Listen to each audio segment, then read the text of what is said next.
And so it's with great pride that I am introducing a man who is proud of our veterans, who fights every single day for the veterans, and who is proud to be the Commander-in-Chief of the United States Armed Forces, President Donald J. Trump.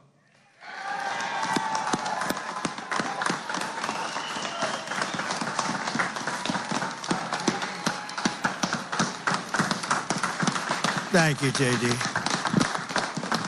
Thank you very much to our great Vice President. It was a good decision I made. This morning on these hallowed grounds where generations of American heroes rest in eternal glory, we gather to fulfill the sacred duty of every free man and woman. On Veterans Day, we honor those who have worn the uniform, who have borne the battle, who have stood to watch and whose ranks have formed the mighty wall of flesh and blood, bravery and devotion that has defended our freedom for 250 years. Today, to every veteran, we love our veterans, we say the words too often left unsaid. Thank you for your service. Thank you very much.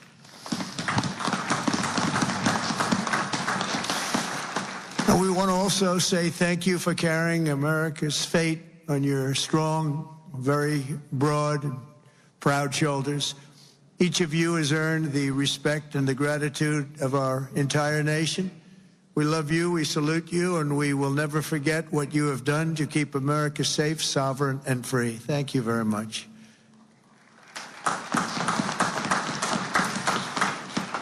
And we're also honored to be joined by a great man. He will go down as a great man someday.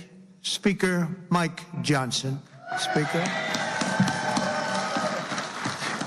Wherever you may be, Speaker. We love you, Speaker. There he is, right there. Good. Got a good location. He always gets a good location. And congratulations to you and to John and to everybody on a very big victory. We're opening up our country. Should have never been closed. Should have never been closed. I want to thank Secretary Doug Collins, who's outstanding, just done a fantastic job for the veterans. We have a 92% approval rating. We took that up from 38% from a certain previous administration that we won't mention.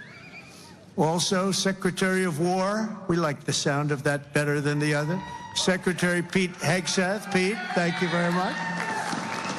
Thank you, Pete. Great job. Our great Attorney General, Pam Abandi. Pam, thank you very much. Thank you.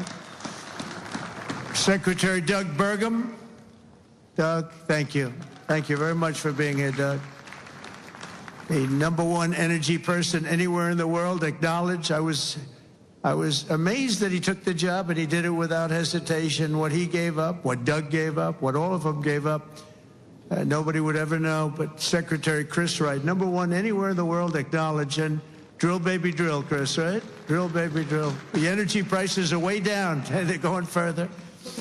Secretary Linda McMahon, education, moving education back to the states, Linda, right? Getting it back to the states where it belongs. Secretary Lori Chavez, Darmer, thank you, Lori, very much. Director Russ Vought. Director, thank you. What a good job he's doing. Cutting, but fairly cutting. Director Tulsi Gabbard. Thank you, Director. Ambassador Jameson Greer, what a job he's done. We've taken in trillions of dollars in tariffs, and we want to keep it that way.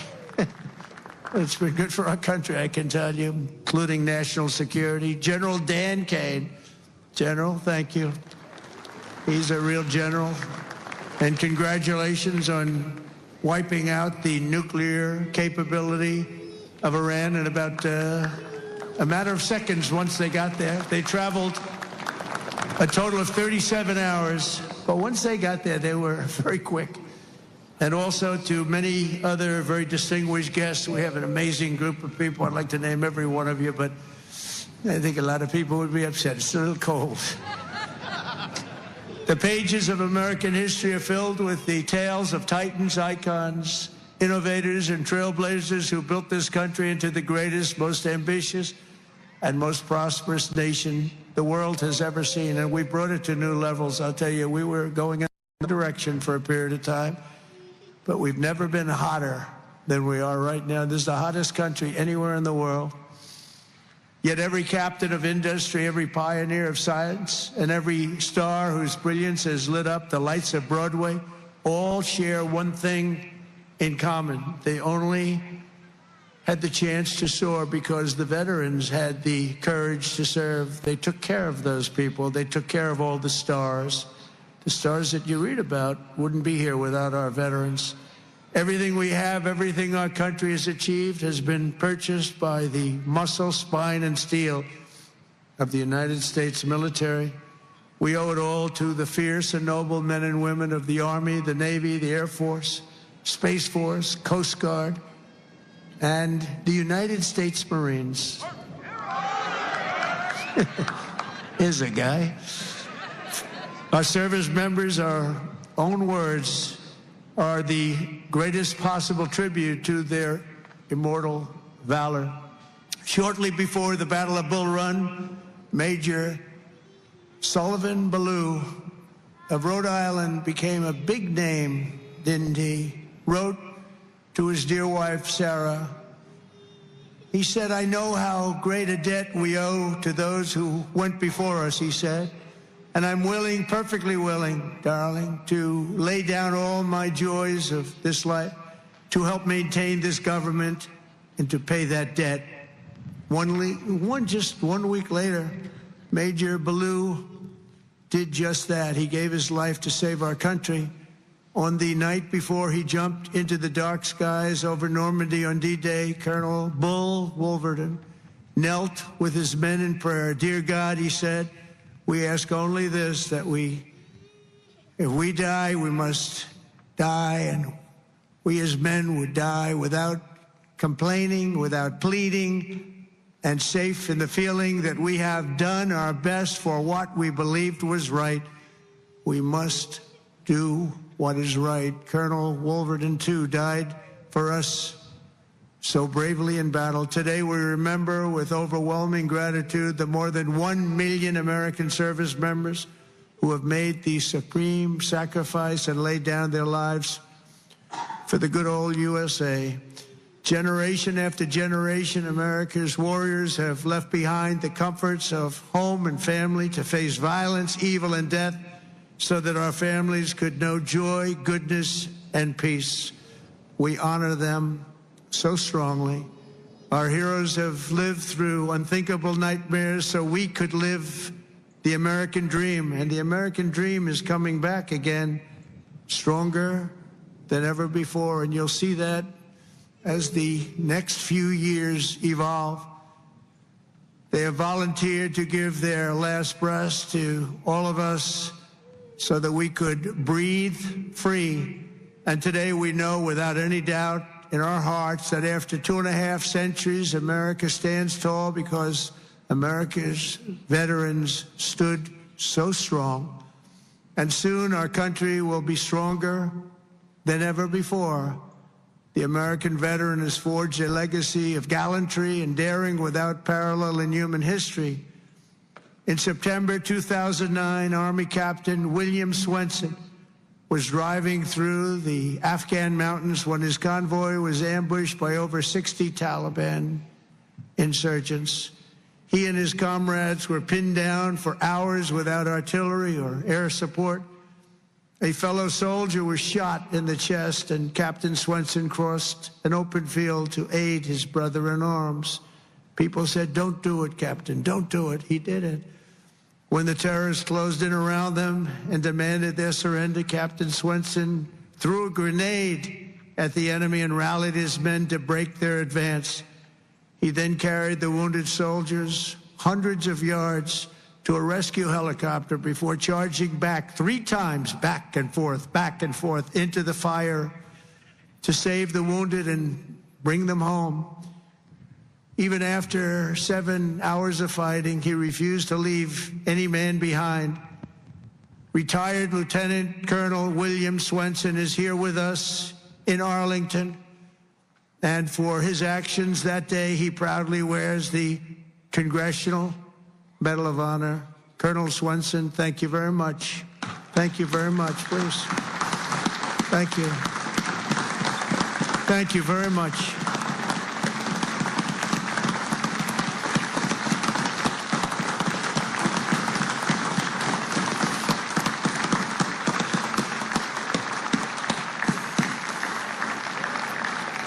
The ultimate honor. Thank you. Another person who shows the Medal of the American Veteran is Dale Stoville. As an Air Force helicopter pilot in Vietnam, Captain Stoville was assigned to rescue a downed American airman deep in hostile territory. Despite the extreme peril, Captain Stoville took off in his HH-53C helicopter and soon came under intense fire, forcing him to turn back.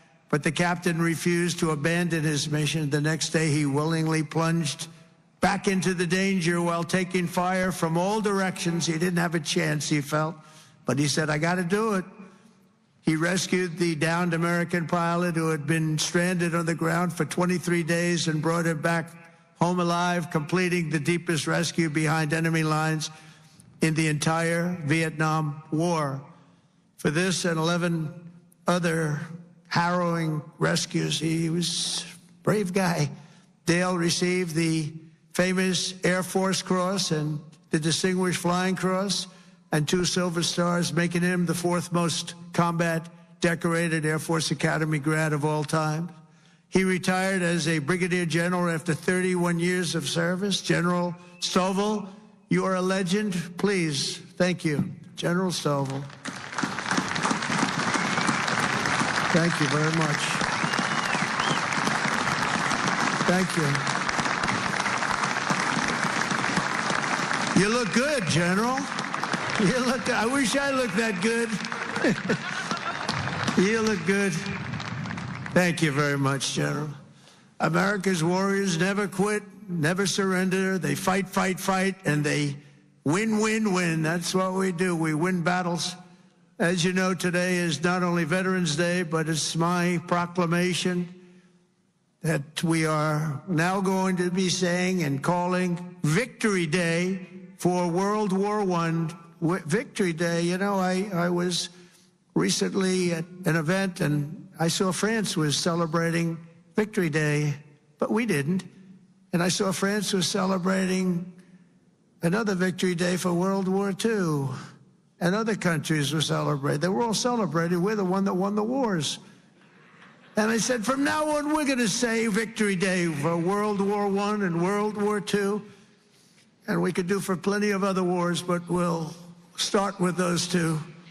Maybe someday somebody else will add a couple of more because we won a lot of good ones. But when I see other countries celebrating Victory Day, I watched it.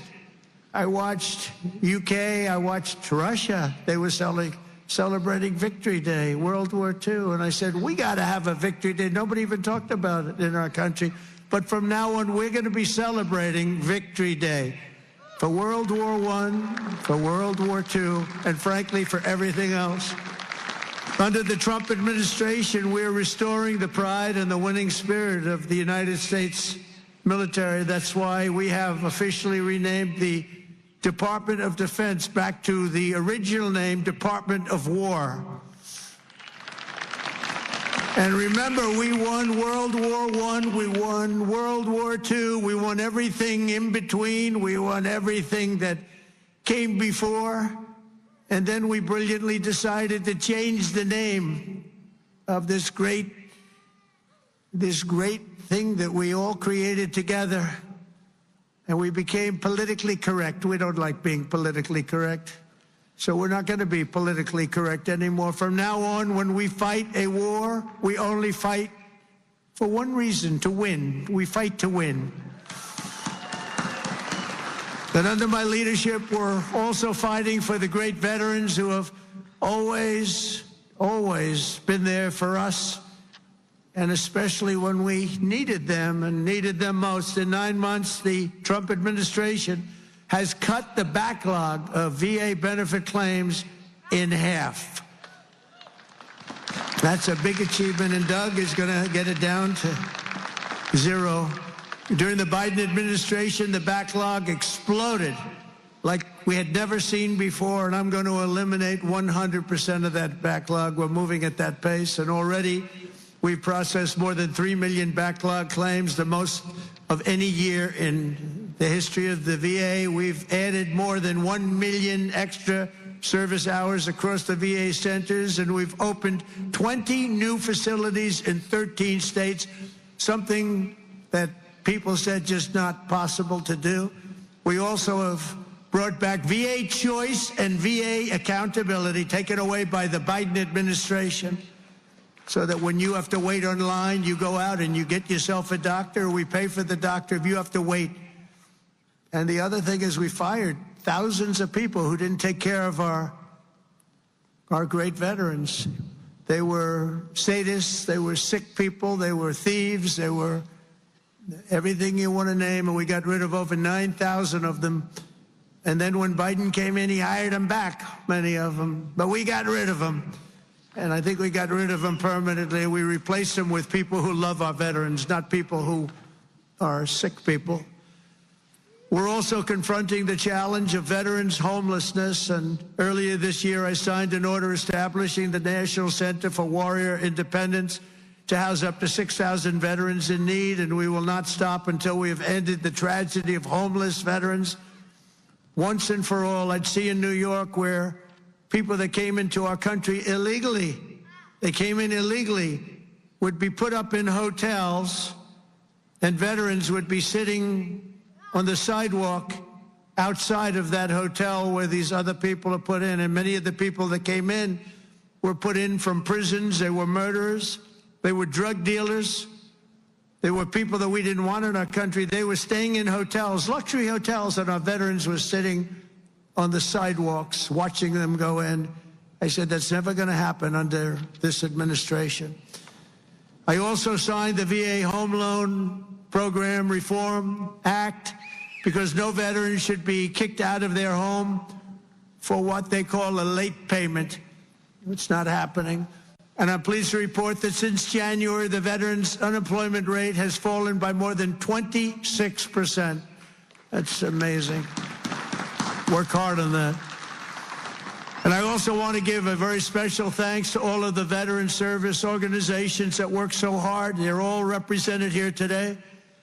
But they work so hard on behalf of our great veterans, and one of the heroes who reminds us of why we fight for those who served in uniform is Army Major and West Point grad Jonathan Turnbull. In 2019, Jonathan was conducting an operation in Syria when a suicide bomber approached and detonated his vest, leaving Jonathan gravely wounded, so badly wounded, they thought he had no chance. The injuries were so severe, the doctors gave him, everybody, they just looked, they all cried. They knew him, they loved him, and they were just crying. They said, no chance. He was resuscitated 3 separate times, and he underwent 22 surgeries, but he refused to give up. He wanted to live. He loved this country. He loved his family. He wanted to live. He was going through hell. I visited Jonathan at Walter Reed in 2020, remember it so well, and today I'm delighted to say that Jonathan is not only alive, he is here with us, back on his feet, and living a great life alongside his beautiful wife, Samantha, and their 3 incredible children. Jonathan, Samantha, please, God bless you. God bless you. Thank you. Where are you? There he is. There he is. Beautiful. Thank you very much. Thank you. You're a tough guy. You're a tough one. Nobody could have gone through what you went through. He's doing good, isn't he, huh, Samantha? Thank you very much, both. And in conclusion, from the very beginning of our country, our great American flag has always been shielded and protected by a special cast of citizens who has stepped forward to safeguard liberty's cause. When danger came, when duty called, when Almighty God asked, who had the will and the strength to defend the land of the free, each and every American veteran stood up and said, "Here I am, send me, here I am." They've come from every corner of this nation, from the cornfields of Iowa to the hills and valleys of California, from the steel towns of Pennsylvania to the vast plains of Texas, from the banks of the mighty Mississippi to the 5 boroughs of New York City. With selfless commitment and unyielding conviction, they made themselves America's ramparts and became the shield between our homeland and those who would do us harm. With everything they had, they did one thing above all else. They put America first. On the decks of destroyers, beneath the thunder of cannon fire, in the cockpits of our beautiful B-2 bombers. Aren't they beautiful now? We respect them so much. What a job they did. That in an instant completely obliterated Iran's nuclear capability, of which we have just ordered, I have to say, many more of the updated